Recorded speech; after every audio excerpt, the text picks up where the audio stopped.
Bismillahirrahmanirrahim. Wa famal makhfud, maka napun utawi kang den jeerkeun bil harfi kalawan haraf, fahuwa iku maka utawi makhfud bil harfi ma yukhfadu iku barang kang den jeerkeun yama bimin kalawan min, wa ila lan ila wa an lan an wa ala lan ala wa filan fi wa rubalan ruba wal bailan bawal kafilan kaf wal lamilan lam wa hurufil qasami lan pirang huruf qasam,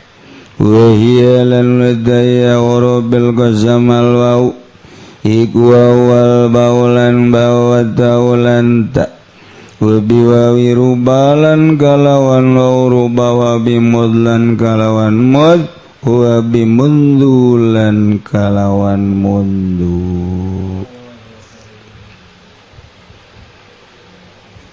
Di mana-mana jelema ibadah ka Allah, timimiti syariat naik kana tariqah naik berhakikat. Ketikanya nanggeus aya dina hakikat nyana jadi raja. Raja nu asli mah lain belusukan, lain gubernur Ahok, lain bupati, lain camat, lain lurah, lain arat. Tapi orenganan asli naraja mah wali. Sebab nungaran raja mah jelema nu merdeka. Nu merdeka mah wali. Moal bisa merdeka lamun teu latihan heula. Negara urang negara Indonesia 350 tahun dijajah. Hayang keluar tina belenggu penjajahan. Musyawarah seluruh rakyat Indonesia dengan dipelopori ku sababaraha pelopor. Aya Bung Karno didinya, aya Bung Hatta didinya. Perjuangan aya Imam Bonjol, aya Raden Supratman, aya Ibu Kartini, jeung nu lain-lain. Karena kesemangatan bangsa bergerak menuju satu kemerdekaan, misi jeung visi dihijikeun tanpa pamrih. Alhamdulillah, Indonesia pada tanggal 17 Agustus 45 menaikkan bendera Sang Saka Merah Putih, menyatakan negara Indonesia merdeka, ditebus dengan berjuta-juta mayat, berjuta-juta ruh anu ngagulimpang bapa dan anu ngagulimpang bapa kolot dan anu ngagulimpang pemajikan anak tetangga jeung sajabana hanya untuk kemerdekaan. Dia sila kemerdekaan dengan tebusan seperti eta anu boga sejarah baheula bapa kolotna tertembak kena murtil, anu pamajikanana we ceelian, anu deres we ceelian manu kabom handapkeun bujal tapi hirup kan teu bisa dipake. Nah iya nu dipencitan, anu susuna digodot. Eta tebusan sebuah kemerdekaan. Nu kuari di aresian kunyana teu pernah membaca sejarah. Menang capek luar biasa, nyana merubah kedaulatan anu tadina kedaulatan rakyat ku ari kedaulatan sieta kedaulatan sieta kedaulatan sieta nah iyalah eta mah negara tama sabodo ieu mah urang manyaritakeun kemerdekaan diri mimiti orang teu merdeka ku dunia di utara tur ku dunia harus berangkat pagi pulang sore hanya sebuah dunia naik turun jabatan kemudian boga anak buah lah orang kieu kitu hanya sebuah dunia ternyata orang dibudakeun ku dunia sedangkan jakang jeung Nabi manaropa dunia tarokah jelema anu nyaho kana dunia pasti ninggalkeun sebab dunia eta kasiba lir teu beda jeung sato galak sahasi jelema nu neuleuh maung kemudian teu lumpat sahasi jelema nu neuleuh gajah teu lumpat sahasi jelema nu teu singa teu lumpat kunaon atuh ari neuleuh maung jeung singa lumpat besi diterkam tetapi lamun neuleuh dunia urang bobogohan jeung dunia padahal maung jeung singa mah merusak hanya jasa di dunia doang tetapi dunia mah ngarusakna ieu menuju ke arah batin anu bakal nyilakakeun di akhirat asup ka neraka jahanam abadal abidin antak jeung Kangjeng Nabi manaropa dunia tarokah jelema anu wau kana dunia geus nyawa kana dunia pasti lumpat tina dunia urang mah ngudag dunia berarti orang mah beloonna ge beloonna deui jadi ti beloon teh 2 kilo geuning ka ditu jauh kan sebab urang anu dunia diteangan nah ieu keur carita urang mah ieu teu wau berarti kana dunia lantaran urang ngudag-ngudag dunia minimal dunia nu aya urang gunakeun pake ibadah ka Gusti Allah tuh bupati keterkam ku dunia tuh gubernur keterkam ku dunia tuh DPR keterkam ku dunia tuh MPR keterkam ku dunia tuh berbagai manusia-manusia nu jadi big boss dan lain sebagainya eta teh keur keterkam ku dunia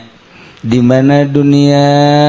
yang dituturkan cek nyana puncak yuk cek nyana Bali yuk cek nyana ke luar negeri yuk beli eta masuk hotel yuk urang meuli yuk jajan yuk dunia keterkam nyana ku dunia eta mah nyana mah keterkam ku dunia sebab dunia aya urang mah ngudag dunia na eueuh adena eueuh jadi teu katerkam da ieu lamun kiai ngudag-ngudag dunia milu jeung partai Golkar raju aya nyana hidup-hidupan eta kiai keur katerkam ku Golkar kiai milu hidup-hidupan di PT ieu teh keur katerkam ku PD nya sebuah dunia ninggalkeun ibadah ka Gusti Allah teu karasa bagi ipis iman dilengitkeun kalazatan ibadah ka Gusti Allah nyana terlena babarengan jeung lurah camat bupati jeung bangsa aktor gitu politikus katerkam nyana nu kamari mah asaraya di masjid kuari mah nyana aya di pendopo kamari mah azhar magahan budak ngaji kuari mah nyana teh keur ngarumus-rumuskeun lan lain-lain sebagai eta nya ngaranna katerkam nah satungtung kitu bae hirup datang ka pae rugi merdekakeun atuh waduh cara ngamerdekakeun kudu aya nu nungtun mursyid ngaranna kuari nyana aya nu nungtun mulai hirup ngamerdekakeun diri tina dunia anggeus beres alhamdulillah kuari kudu dimerdekakeun ti makhluk sebab makhluk moal kaluar ti dua hiji ngalem nomor kadua nyacat ketika orang robah di alam jeung dicawat berarti orang can merdekakeun diri orang tina makhluk ayalah nu nungtun alhamdulillah kemudian nafsu anu ngabelenggu urang loba kahayang hayang ieu hayang itu mun urang teu diwara nafsu teu diri Allahan urang moal merdeka ku urang guari diri Allahan hayang ieu di perangan ku urang yang itu di perangan gorang kayakna ngan sakada difokuskan karena perintah Allah merdekalah orang kuari tina setan dia musuh orang inna syaitana lakum aduwwum bin maka orang nganyahokeun la setan nukos kumaha eta setan supaya orang jelas ngamusuhanana barang dideuleu-deuleu orang setan mah bukna panjang mentak lamun bukna panjang berarti eta setan nomor kaduana anu gendut eta nu gendut setan biasana garendut setan mah geus nu gendut berarti setan geus kitu bae eta mah anu kitu naon cincinna loba eta setan aduh ih cenah jalain setan aing mah jelema okos setan wow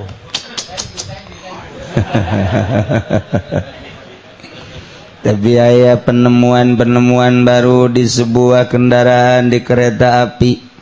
aya jelema panjang buukna kemudian cicing bae ternyata barang diteliti ditanya beungeut marah mai padahal buukna mah panjang maka levis ternyata orenganan manehanana keur tadarus di jero kereta ge horeng tadarus masyaallah aya deui di pondok pesantren dibotakan tapi nganjang bae jadi lebih baik panjang buuk pakai tadarus dibandingkeun jeung botak pakai bobogohan nah lah cenah aing mah cukur atuh setan bae tetep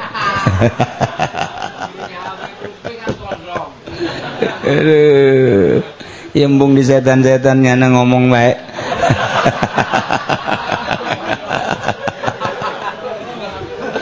aduh ampun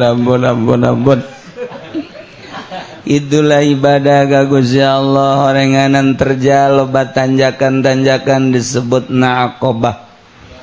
tanjakan pertama dunia tanjakan kedua makhluk tanjakan ketilu nafsu tanjakan keempat setan ketika orang bisa melalui tanjakan-tanjakan tersebut maka wusul ilallah orang geus datang ke hakikat lamun orang geus datang ke hakikat mah aya kanikmatan sebab orang teu terbelenggu ku syariat urang mah kuari lamun salat eta terbelenggu ku syariat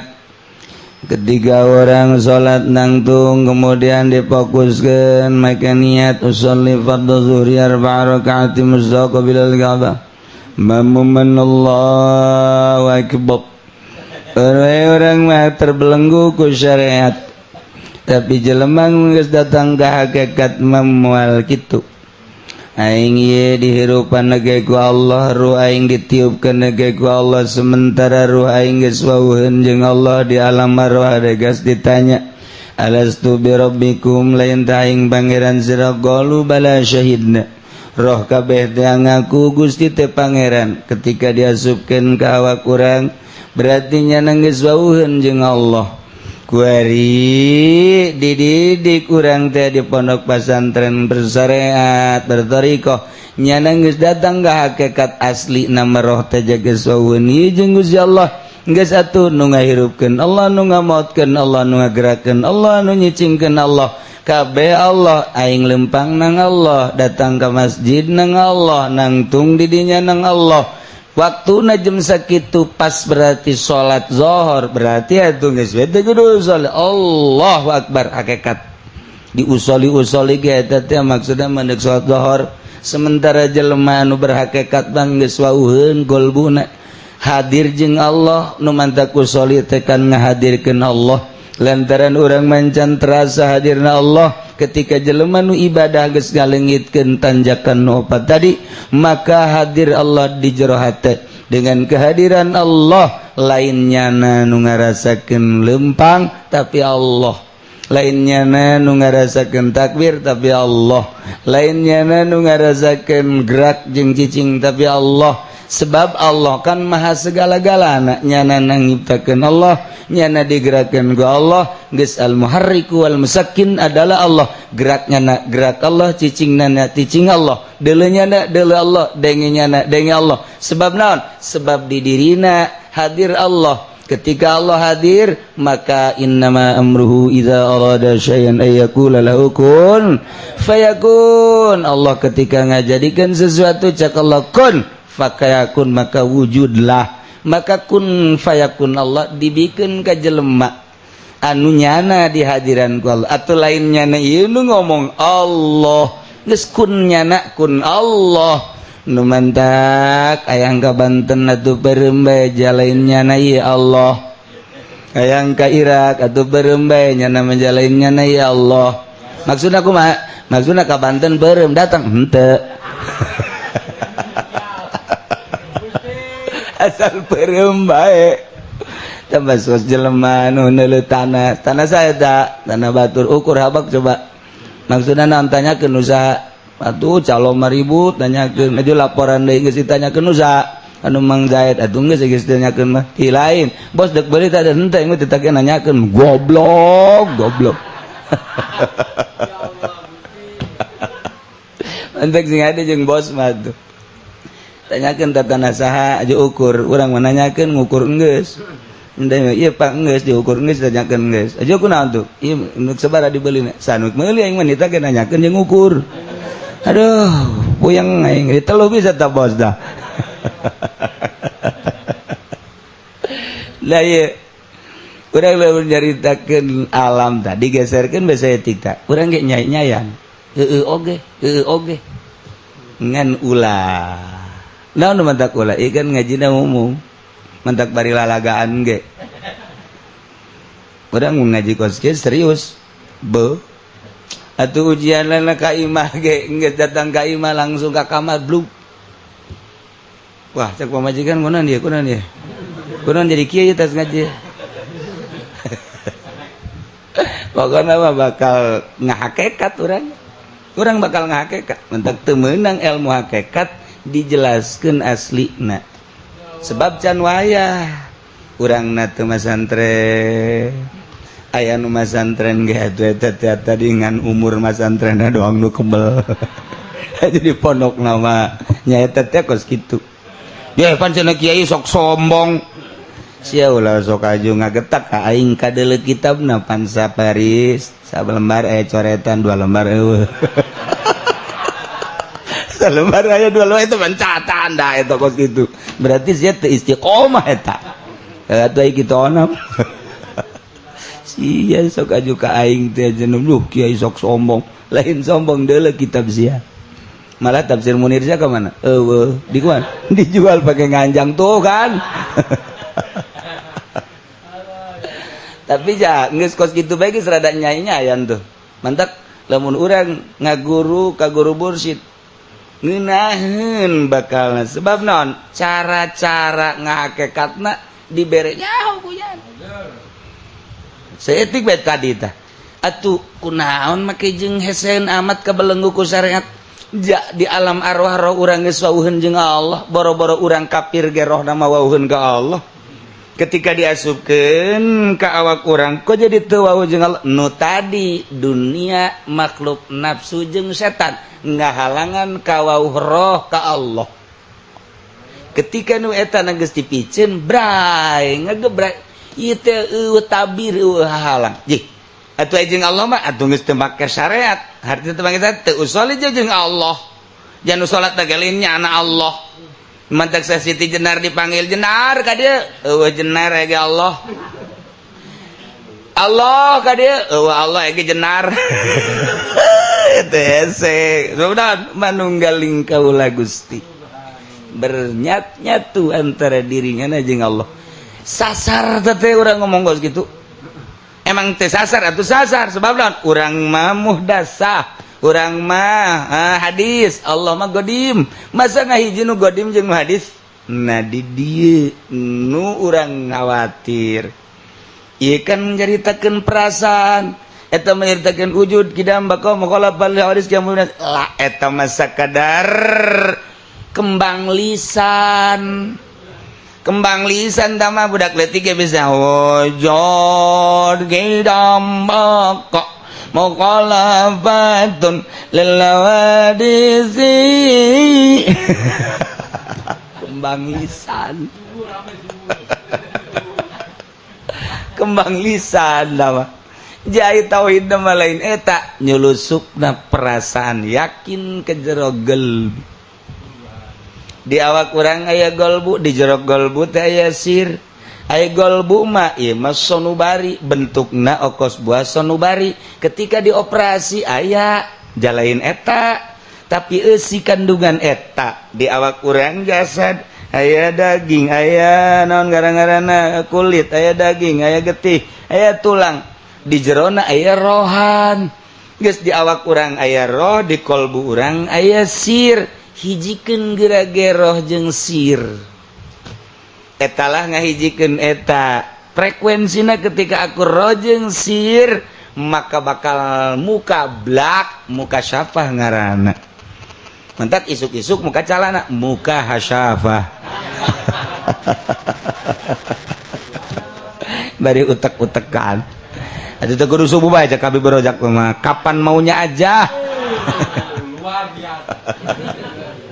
atuh emangnya nama beuki nu muka hasyafah jerawat. Nah jadi balik deui roh urang mah geus baueun jeung Allah nu mantak teu nyambungna jeung Allah asa jauh Allah dunia makhluk nafsu setan maka Allah ngutus rasul supaya miceunan halang rasul mah geus maksum langsungnya nama jeung Allah baena naon maka lantaran rasul uswatun hasanah Allah ngadamel peniru rasul ialah wali mahfuz lamun wali lamun rasul maksum lamun wali mahfuz ketika orang bisa kitu ngalengitkeun keterjalan dunia makhluk nafsu setan maka urang teh hadir di Allah kamana bae aya Allah mapib jubati ilallah dan di jubak wal kecuali Allah bae nah eta lamun geus kos kitu ngaranna berhakikat geus lempangna lain aing Allah diukna lain aing Allah nu salat takbir lain aing Allah bae kabeh hakikat mah jeneng Allah urang ge lamun nyarita budak tabrakan masyaallah ai sebabna mah eta ge ngana kenceng teh ieu naik mobil motorna ai hakikatna mah teh geus jadi teu Allah kan urang ge berbicara hakikat mah gitu bae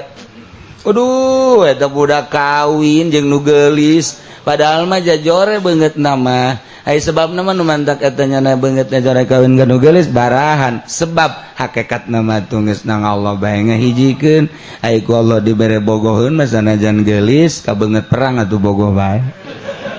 padahal mah beungeut perang atuh nang Allah ku ari kamari ieu urang resep kada cincin jante brek dibere resep ku Gusti Allah hese dengalengitkeunana aya satu rahasia naon rahasiana hanya warasikhuna jelema anu nancep hatena anu dibere nyaho ku Gusti Allah ieu rahasiana kamari teresep kana cincin ku ari bau resep jasa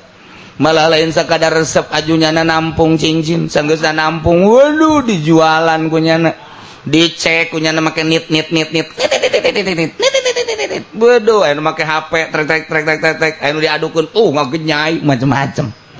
kita nangza jadi resep guari tanang Allah isuk pageto dipicen deui ka resep hanya Allah segala-galana eta kan hakikat nama nang Allah. Nah urang guari bicara hakikat berarti lantaran jadi wali geus lamun urang guari bicara hakikat tinggalkeun syariat namantak eueuh heula jelema nu geus datang ka hakikat mah ketika dina jual beli barang najis teh haram dijual contoh di pabrik peternakan ayam di peternakan aya tai kotok didinya dibutuhkeun ku para petani Ketika para petani datang ke pabrik dek melitai kotok transaksi lasa karung aja pendek sakarung seperti sekarang tuh nyawan yang nama jasok melipan dasarnya na jurigna 4.000 sakarung dijual belikan jadilah melitai kotok sakarung 4.000 dibawa ke sawah aju dipakai nyerubuk eta teh kapan barang najis tesa dijual belikan anak maka ketika dipakai serubuk teu mangfaat bagus mah bagus ternyata hapa bagus mah bagus barang geus reuneu keluar datang lagi itu bangkong bagus mah bagus barang keluar parena datanglah keong dan lain sebagainya angin teh banjir teh sebab naon urang nu nyieun ulah helah atuh cek dina patul muin ulah kitu atuh kumaha ainu mantek dialah supaya sacek syariat kumaha carana kieu atuh lantaran barang najis teu bisa dijual belikan petani ngomong ke orang peternakan aing butuh ieu butuh naon butuh tai kotok ngan pantai kotok mah teu meunang dijual belikan sebab najis haram teu sah deui kieu bae atuh aing butuh tai kotok nya Aju aing bere atuh ku sia teu naon cak anu di pabrik peternakan teh talos jang sia teh kotok sia butuh teh kotok na sabaraha aing butuh 100 karung atuh teu naon nu penting mata nu muatanana sakarung bere 4.000 kartid teh los tajang sia-sia butuh 100 karung butuh ngan pan aing boga karyawan tah nu ngasup-ngasupkeunana geus bae tuh nyana upahan sakarung 4.000 naon bedana sebenarnya mah jeung tadi ayo tadi mah jual beli terima meuli terima ngajual ayo mah lain tah aing mere teh kotok ngan eta karyawan aing bere upah ngarunganana sakarung 4.000 tapi nu pertama mah haram nu kadua mah teu helah ngaranna nu leuwih hebat deui mah kieu Pak je ieu naon ye ieu di karungan ieu teh kotok waduh aing butuh karung aing mah teh aing meuli karung ieu sabaraha teh karung ieu karung ji teh mah teh kotokan sebodoh teh mah teh kotok ieu pokona mah aing mah butuh karung teh sabaraha teh karungna 4.000 cek cenah ieu salembar he geus atuh tah bos aing mah ngajual karung teh kotokna mah los jang sia leuwih mantap kan cek aja bener oge ieu je tuh jadi dikutak-katik bangeun bae nu urang lamun nyaho kana syariat mah meunang eta kos kitu mang meuli karung ya kula tadi meuli tah mah mangan mutan najis kan mutan najis itu bisa dikumbat mah karung meunang kula meuli karung 100 karung sakaruna 4.000 eta teh kotokna los can sia teh bogana padahal mah kaler kidul ngulon wetan ge emang teh kotok batai kotok bae aduh cak ahli hakikat lah baraloon kabeh ge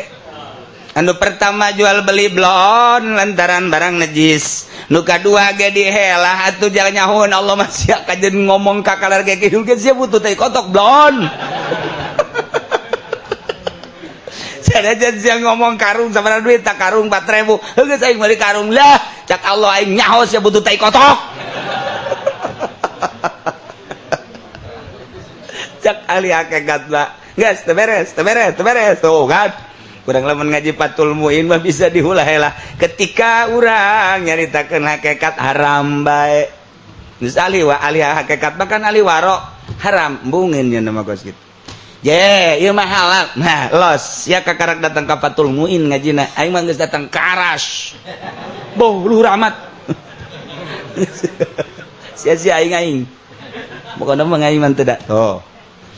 kuari malamun aya jelema nyaritakeun caksa cenah eta duit ti pamarentah teh haram blon eta mah kiaina anu ngaharam-haram duit pamarentah haram bolon kuari malamun kieu mah urang disumbang ti Australia eta duit teh haram lantaran ti kafir asupkeun heula mah ke proposal ke pemerintah di pemerintah makan duit teh halal geus duit duit haram dihijikeun jeung duit pemerintah anu halal sarua jeung anu mustamal dihijikeun anu mutlak kabawa mutlak cek nyana teh jadi halal bisa teu bisa bae sok jeung dalilna Aisyah beuki mah Wari aya nama terus bae urang dek naon di mana haramna cenah duit pamarentah teh ja urang teh agapan ieu ayeuna ngagungkeun ngalurkeun berjuang sedengkeun berjuang teh tanpa duit mah kumaha atuh teu jalan sebab aya perongkosan. Nah ieu mah ulang mah carita syariat bae urang berjuang di negara dibere ku negara ieu teh kapan upah ti negara saha nu ngaharamkeun ja halal baik-baik halal. Proposal ke pemerintah halal baik syariat mah masalah ketika dibalikin kali hakikat eta mah caiki sakali caiki bae sebab eta pemerintah meunang teh agapan tina pajak ai pajak mah eta mah ijma ulama seluruh ulama sahabat kabeh ngaharamkeun dek dihulah dek dihela ka mana bae ge eta mah urusanna pikir halal cak pikir cak syariat haram bae sakali ente ngadahar duit pemerintah tek ceuli datang ka bisa khusus salat buktikeun guari mui mana anu khusus depag mana anu khusus bupati mana anu khusus salatna tuh cenah ulah nu kos kitu atuh kiai mana anu sok pendopo aja khusus tanyakeun gaji pendi puguh barang balik di pendopo ge nya ngageremetna sial teh bupati cenah nek bere 3 juta ing 300 teu nganggap ka aing bolon jasa nanyakeun gaji pudoli mah nya nama bener 3 juta kunaon dibeda-beda tolol tah awas ya ku aing diprotes kajen kumaha ge teu nyadar bahwa nya nama lain kiai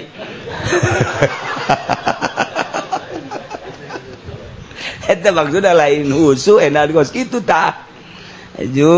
orang datang deui diundang ku camat aju berkatna leutik camat pelit aju berkatna gede beu pantes bae gede ge camat ieu dikira husuna moal bisa bensin kos gitu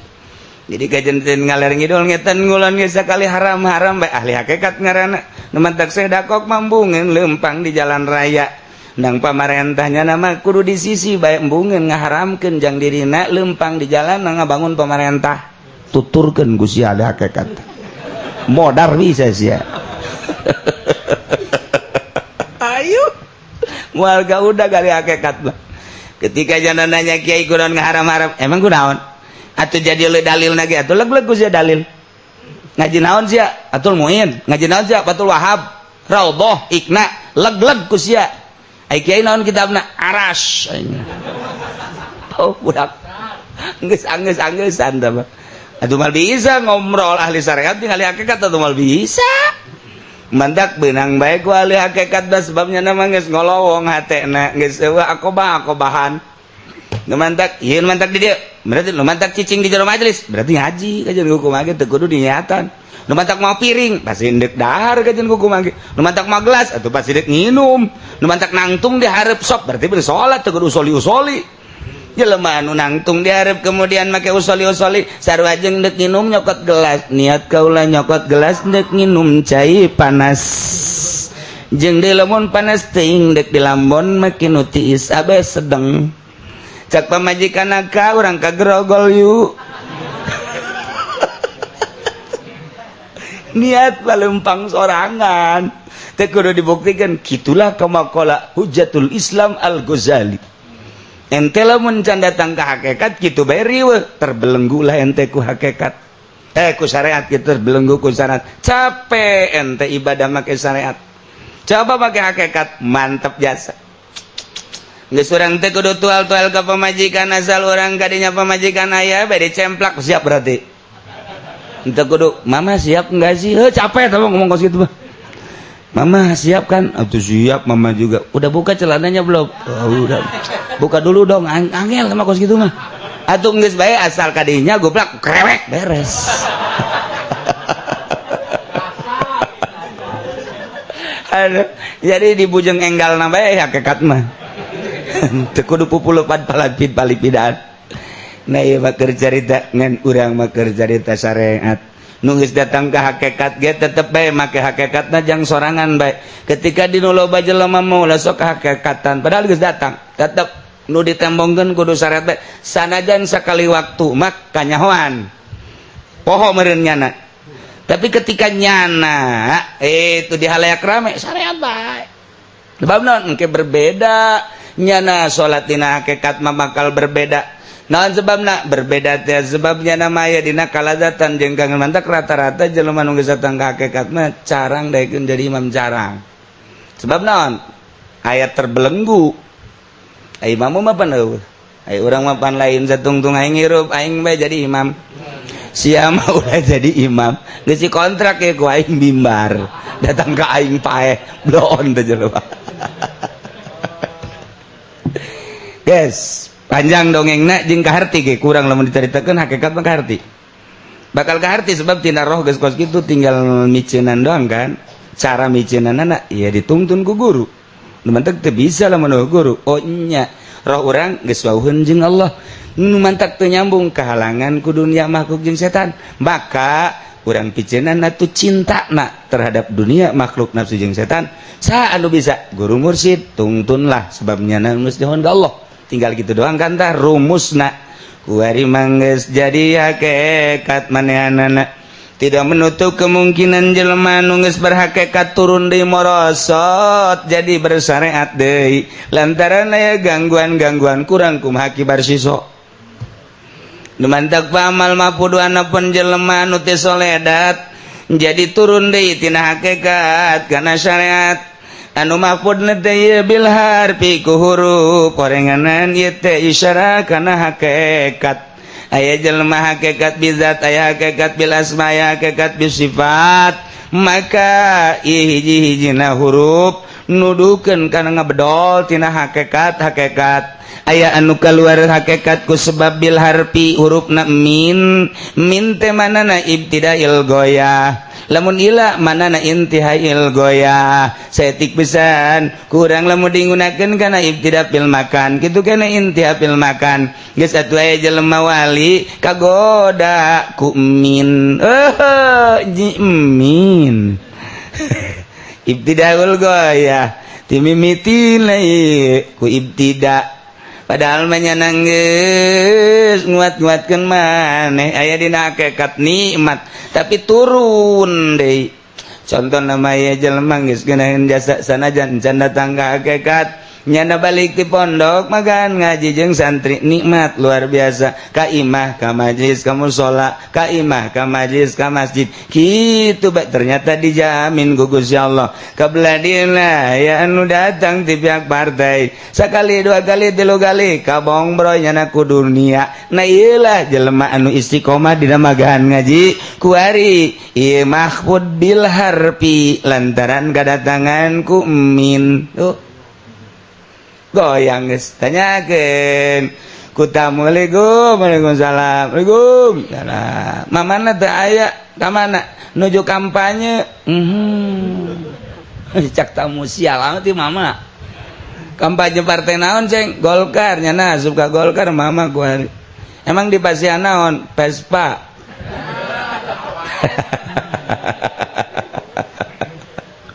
wartosna mah cenah hayang Avanza ngan duka kumahang ke maksudna transaksina maksudna jahayang ngali cenah eta ge atos ti Vespa mah kana mio atos ti mio hayang Avanza nembe ka peser sedan butut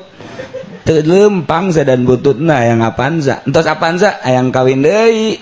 waduh dimrotin jamilatin nu ngaminan Allah mazawidni melatan jamilatan nu ngawinan jang nyana doang sorangan nah iya kaganggu nu mantak mah mayufadu bimin wa ila nah ieu min isyarah kana ngaganggu jeung ngahandapkeun kana kahakikatan nu mantak lamun teu diperangan sampai paeh cek Kangjeng Nabi urang mulai ku hadibil jihadil akbar setelah jihadil asgor perang di medan laga masa kedeung mungkin sapoe mungkin 3 poe seminggu setahun tapi merangan nafsu mah ila khurujir ruh ngagilak setik turun ya Allah nu mentak makin gadituna makin embung gaul jeung jelema makin gadituna makin nyorangan tapi jelema makin memburu aya naon sih nyanana embungeun tapi diburu ku jelema aya rahasian di jerona nyanana hayang jeung Allah bae iyalah mayufadu bimin wa ila wa an wallahu alam bissawab.